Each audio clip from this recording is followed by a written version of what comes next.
In the dark days of the judges, when every man did what was right in his own eyes, Israel fell into chaos and idolatry. For 18 years, the people were crushed by the Ammonites, abandoned by the God they had forsaken. But in the land of Gilead, a mighty warrior was born, Jephthah, a man of strength, but a man marked by shame. The son of a prostitute, he was rejected by his legitimate brothers.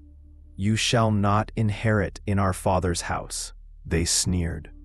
Driven into the wilderness of Tob, Jephthah didn't crumble. He became a leader of outcasts, a captain of worthless men, sharpening his skills for war. But when the Ammonites prepared for total war, the very elders who drove Jephthah away came crawling back. They needed a fighter. Jephthah asked them, "Did you not hate me and drive me out? Why come to me now when you are in distress?" Desperate, they promised, "Fight for us, and you shall be head over all the inhabitants of Gilead." Jephthah accepted the command. Before drawing his sword, Jephthah tried diplomacy. He sent messengers to the king of Ammon. "Why have you come to fight against my land?" The king demanded the return of lands taken centuries before. Jephthah recited history, proving the Lord had given them the land. But the king would not listen. Diplomacy failed. The Spirit of the Lord came upon Jephthah. He marched toward the enemy, his heart heavy with the burden of victory. But in his zeal, Jephthah made a tragic mistake. He sought to guarantee his victory with a rash vow to God.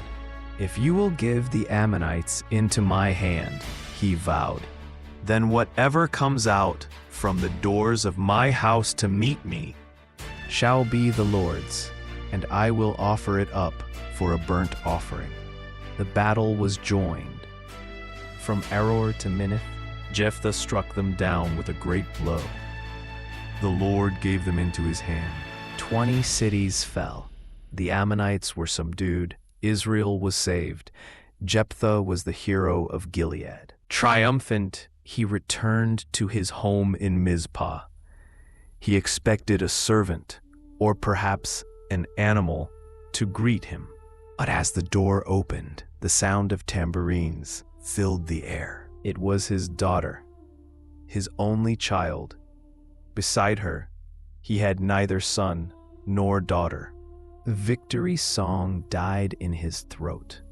The vow crashed down upon him like a millstone. He tore his clothes and cried, "Alas, my daughter, you have brought me very low, for I have opened my mouth to the Lord, and I cannot take it back." She understood the weight of a vow to God. She did not run. She did not argue. She said to him, "My father, you have opened your mouth to the Lord.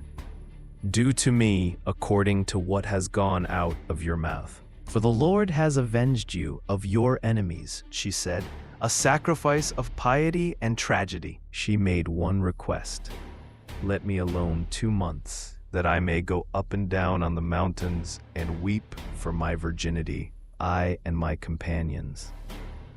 He said, "Go." For 2 months, she wandered the hills, mourning the life she would never live, the children she would never hold. It was a mourning not for death, but for the end of a lineage.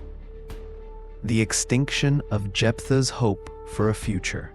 And at the end of 2 months, she returned to her father, and he did to her according to the vow that he had made. She had never known a man. It became a custom in Israel. The daughters of Israel went year by year to lament the daughter of Jephthah the Gileadite, 4 days in the year. Jephthah judged Israel for 6 years, a mighty warrior who saved his nation, but lost his legacy. Then Jephthah the Gileadite died and was buried in one of the cities of Gilead, a hero of faith, remembered for a victory and a vow